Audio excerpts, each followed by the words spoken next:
Welcome to r/EntitledParents, where this mental Karen attacks an innocent person for wearing a t-shirt. Karen nearly attacked me because of a shirt. So, recently, I, a 30-year-old woman, went on vacation. While on vacation, I stopped at a couple of those wacky tourist shops. You know, the ones filled with crazy shot glasses and t-shirts. While in one of them, the cashier was wearing a shirt that said, "Not today, Karen." I told her I thought the shirt was funny, and she then tells me that they sell the shirt in the store. I, of course, rushed to buy one. Fast forward a couple of days, and I'm back home from my vacation. I decided to go out for dinner instead of cooking, so I tossed on some clothes and headed to my favorite sushi place. I hadn't realized until I got there that I tossed on my new Not Today Karen t-shirt. Honestly, I didn't think anything would happen because, come on, it's a t-shirt. But I was wrong. I go in, eat my fill of yummy sushi, and leave. As I'm heading to my car, I hear someone dramatically gasp in shock and then say loudly, "How dare you?" I turn to see what's going on, only to be met with a Karen marching right up to me, dragging her, I'd say 4-year-old looking daughter with her. She was the typical Karen, from her haircut to her overly priced, ill-fitting clothes. This bleach blonde menace gets right up in my face and starts shouting at me, "How dare you wear such an offensive shirt? That is a racist term. You might as well be wearing a shirt with the N-word on it." Mind you, she didn't say the N-word, but the actual word with a hard R. Her daughter started wailing because her mother was screaming. And I kind of think because every time I took a step back, trying to avoid the literal spit flying from her mouth, she would sharply step forward, jerking the kid with her. As soon as she noticed her daughter crying, she started screaming about how I'm scaring her with my offensive shirt. She just kept going on and on, getting louder with every word.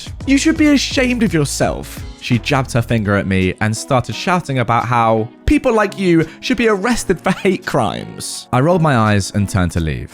I was full of sushi and honestly, I couldn't care less about her BS. I barely took a step forward when I was shoved from behind and nearly fell over. "Don't you dare walk away from me, you dog." I readjusted myself, walked up in her face and said calmly, "Touch me again and see what happens." She backed up and started shouting about how dare I threaten her and her daughter. I said she's the one who shoved me, and if she tried that again, she would regret it. She started screaming about how I assaulted her and her daughter. "Someone call the police!" Apparently, Karen didn't know that the sushi shop I was just in is a local favorite of the police. There were 2 officers in there eating, and they both witnessed the whole thing. I'm also a bit buddy-buddy with the police that frequent the sushi place because one of my close family friends is an officer, and he always talked about me like I was his kid. Also, whenever I go there, I usually help pay for their meals as a thank you for their service. One of the officers in there recognized me and came out. As soon as Karen saw them, she ran up to them, again dragging her poor wailing child with her, and said I'd assaulted her and was calling her horrible racist terms. The one cop, I'll call her Marge, walks over to me and asks me what started it. Now, Marge and I somewhat know each other. Her training officer was my family friend, and the two were as close of friends as he was with my family. I told her what happened and had to explain the whole Karen joke with her. She laughed, told me I could go and that she would handle it. I thanked her and turned to leave. As soon as Karen noticed I was leaving, she screamed louder, saying, "How dare you let that dog get away with a hate crime?" I left without any more fuss. I'm not sure what happened to Karen. I'm sure the next time I see Mars, she'll let me know. I can't believe that I got attacked by a Karen over a shirt. Now guys, a question. Would you wear a t-shirt that says "Not Today, Karen"? Because I think I would. And I think although it would encourage more interactions like this one, it would be quite fun. What do you reckon? Should I release one? I can make one. It'll be good. I've got a merch store, as you guys know. Would you like to see that shirt on my store? I can make it pretty sick. Let me know down below. Entitled Mum was unhappy that I didn't choose an equal number of boy and girl volunteers, despite needing an odd number. I was reminded of this today when it popped up in my Facebook memories. I think it fits here. I used to work for a children's science company. One of the things we did was I was paid by the local water company to write a show teaching children about the importance of saving water and ways to do this. It was a 45 to 60-minute show featuring a lot of big, over-the-top experiments to both entertain and educate the kids. The whole show was funded by the water company, so the schools get a free show. As such, every school wanted the show and we were performing multiple shows every day for a solid few months. Anyway, enough backstory. Myself and my colleague were at a school performing the water show, teaching the kids about the importance of saving water in our own inimitable, irreverent way. The school had invited parents into the assembly, so we had about 30 or so parents seated at the back of the hall. After the show, which went down an absolute treat, a parent came up to speak to me. My colleague had gone to take some equipment to the car, so it was just myself. This was the entitled mum of this story. "Hello, do you mind if I have a quick word?" Of course not. Well, let me start off by telling you how fantastic that show was. I was already waiting for the but. Thank you very much. But my internal monologue, there it is. I was wondering if you'd noticed that you picked more boys than girls as your volunteers, rather than an equal number of each? You're asking me if I realized that I didn't pick an equal number of boys and girls as my volunteers. Yes, I was aware of this, mainly because we need an odd number of volunteers in the show. It's very difficult to keep the numbers equal when the total number is odd. The entitled mum looks at me while trying to think. Did you notice that while we picked 4 boys and 2 girls for the aquifer experiments, we picked a girl as the solo volunteer for the toothbrushing experiments? And the toothbrushing volunteer does a lot more than the aquifer volunteers do. So yesterday, when we did this exact same show in a different school, we had 4 girls and 2 boys for the aquifer experiments, and then a boy for the toothbrush. We always try and keep things as fair as possible. Well, I'm just saying because my daughters were here today, and I want them to enjoy science. Well, hopefully they did. I also noticed that on your banner, she indicates a pop-up banner off to one side, you have 2 boys and 1 girl on that. That's hardly equal. True, but with the size of the banner, 3 children was the right number. 2 would have left too much empty space, while 4 would have been too crowded. Then why didn't they pick 2 girls? Because we made several mock-ups of the banner and showed them to different children, and the most popular design was that one. Well, I interrupt her at this point. You may be pleased to see that the information pack that each child gets to take home has 1 boy and 1 girl. I pick up the pack and show her. Well, that's nice. She then walks off, and a teacher comes over to me. What was that all about? Apparently, I need to find a way to pick an equal number of boys and girls, despite the total number adding up to an odd total. She stops herself. Because you didn't pick either of her 2 daughters as any of your 7 volunteers out of 200 children in the school? Yeah, it would seem that way. What did you say to her? Well, I basically said that 7 isn't divisible by 2, but across multiple schools, we make sure to keep things equal. And what did she say? That's nice. While admittedly, I do think it would have been slightly more reasonable to have 3 girls and 3 boys for the first experiment and then just pick 1 for the second where you need 1 person, it's still very obvious that this woman doesn't really care about how many of each gender there are and just really wanted her kids to be involved. Mother tries to force child to ride after multiple incidents. Consent starts from 3 years old at my job. I teach horse riding to kids and adults starting at age 3.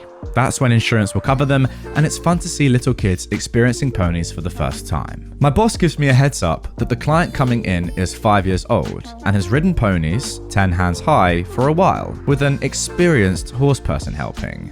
But they have an issue, as the kid is now terrified of ponies in general. So I meet the very polite kid and send her to play with the rocking horses in the waiting room while I find out from Mum, the entitled mum of this story, what the deal is. She tells me the kid has been stepped on, bitten, fallen off multiple times, pony has bucked and bolted, and basically you name it and this kid has experienced it. I tell the mother I would give her 6 lessons to attempt to get the child comfortable around horses, but I did not guarantee I could get her on board.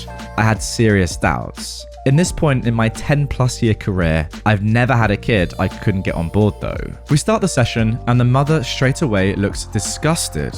Keep in mind, she watched her daughter be injured by the experienced horse friend's lack of knowledge for a year and did nothing. I start the session with the rocking horses. There was no way I was taking this kid to the real thing before giving her some power back and building some trust. We talk about approaching a pony almost as if they're like scratches, where they don't really like you or to be touched. We talk about safe zones and all of that stuff. It took about 15 minutes of an hour session. The mother looked frustrated, but I ignored her. We move out to the real pony, who is 85 centimeters, and a cute little fluff ball.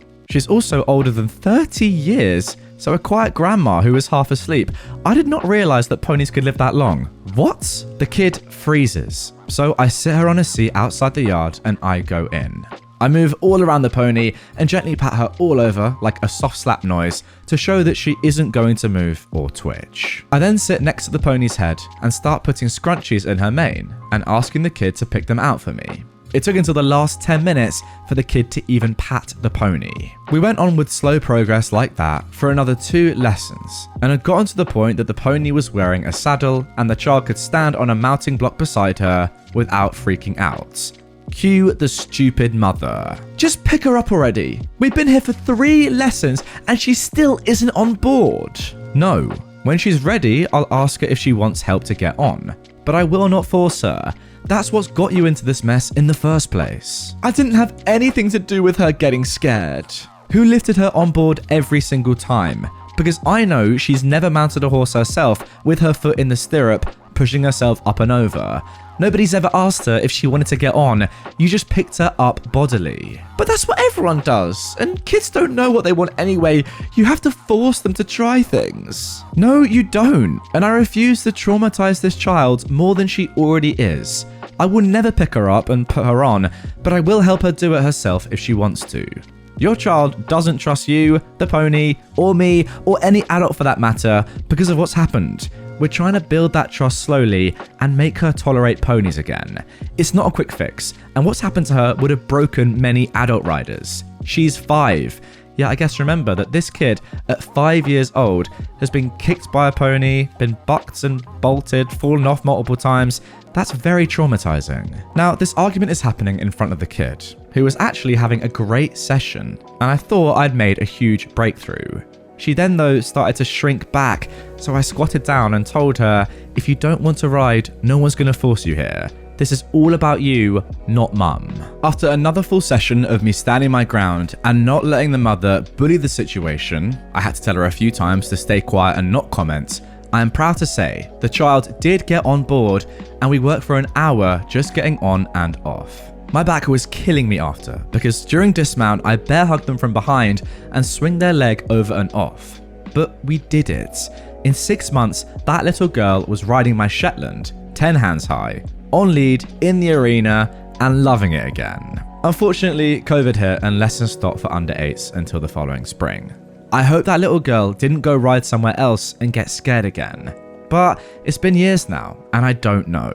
Well, look, OP, chances are you're never gonna know, but that's absolutely fine because you did an unbelievable job here. Imagine trying to do your job with a child. First of all, dealing with kids is hard, especially when they don't want to necessarily do something. And then you've got that kid's mum in the background, well, to be fair, not in the background, probably right on your shoulder, telling you what to do and how to do your job, pretty much berating you for taking too long to do things. That is extremely challenging. So to deal with not just the child's obvious fears of this thing, but also her bully of a mother telling you what to do and getting this result is extremely impressive. Fair play to you. There is absolutely no way that I would have been able to do that, even if I was an excellent horse riding instructor. Which, by the way, I think one day I could be. I've got the looks for it, you gotta say.